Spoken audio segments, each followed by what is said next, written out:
Samo says, Klopp got Liverpool top 4 with 20 centre-back pairings and playing cams at centre-back. Amorim not having one extra centre midfielder for depth isn't an excuse to fail. Good managers do it.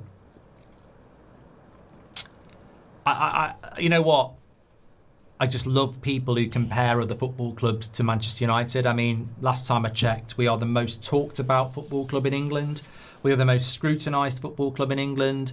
We are the worst run club in England. We have a very, very toxic environment around the club. And it amazes me that people still compare us to other clubs. What Jurgen Klopp did at Liverpool got to do with Manchester United? Because I'll tell you now, we could get Jurgen Klopp on the phone and he would say, I couldn't do what I did at Liverpool at that football club because the barriers are too big.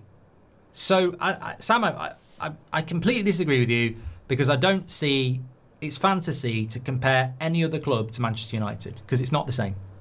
It's not the same at all. And also, Jurgen Klopp had a very different journey at Liverpool to the one that Ruben Amorim's going on. He was backed, he was supported, and he was given time. And Ruben Amorim's only just had his first pre-season and his first transfer window. Very, very early. And you're talking about no excuses. Well, how can you say there's no excuses? You don't even know what's going to happen over the next 8 months. I struggle to see... Ashley Young said it on the radio a few weeks ago. I struggle to see the brain power being used when people say, no excuses, he's got to finish in the top 4. And I'll literally throw up 6 or 7 excuses that will stop that happening. So why say no excuses? What if, like, next month, 3 of our 4 midfielders get long-term injuries? No excuses, he's got to get top 4. 3 of the midfielders are gone. So I never really understand the point of no excuses this season, he's got to get top 4. Well, there could be a bloody 60 excuses that pop up in the next few weeks that stop that. So you can predict top 4 and you can demand top 4, but I don't think you can say no excuses. Do you think Ruben can win the upcoming run of games, as simply read? Look, I would love, at the next international break, for the United Strand to get a haircut because we've won the next 4 games. But we're not going to win the next 4 games. We're not going to beat Man City away, Chelsea at home, Brentford away, and Sunderland at home. We will definitely drop points along the way. I haven't got a problem with that. Got a problem with that? I haven't got a problem with that. I think we're going to have a roller coaster of a season. It'll be up and down. What people need to do really... I hate that, actually. Can I take that back? What I would do is I would go Newcastle finished 5th with 12 losses. If we lose to Man City and Chelsea and Liverpool, we'll have lost 4 games out of our first 8, but we'll have played the top 4. By the time we get to 19 games, we'll have played everybody. But in the first 8, we'll have played the top 4. So even if we do lose to all of them and we've lost 4 of our first 8, the context will be is we've lost to the 4 best teams in the league. So for the next 11 games, I would say we can't afford to lose more than 2. Then you get halfway through the season and you've lost 6 from 19.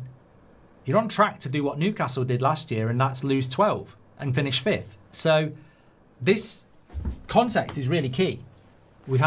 On paper, we've had quite a tough start to the season.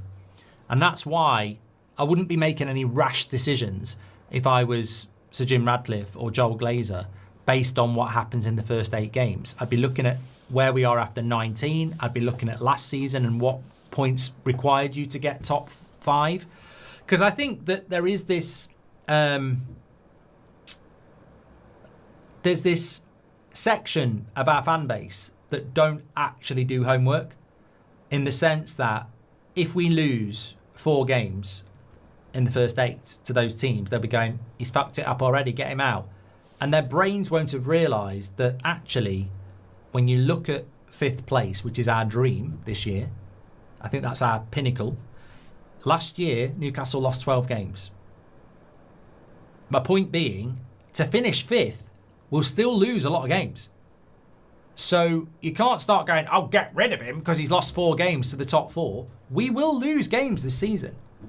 And yet every game we lose, people will be screaming Amorim out. And that's exactly what I was saying last night about these Arsenal fans who go, it's not good enough, we should be winning Champions Leagues. You've never fucking won one in your history and you're setting that as the bar. Hilarious. But it's similar to some people in our fan base that after every game they scream manager out. But then you go, you do realise we won league titles losing 6 games. You do realise to finish 4th, you're expected to lose about 10. You do realise it's normal to lose games. Like, nobody doesn't lose games. But every time we lose a game, it's like, manager out, manager out.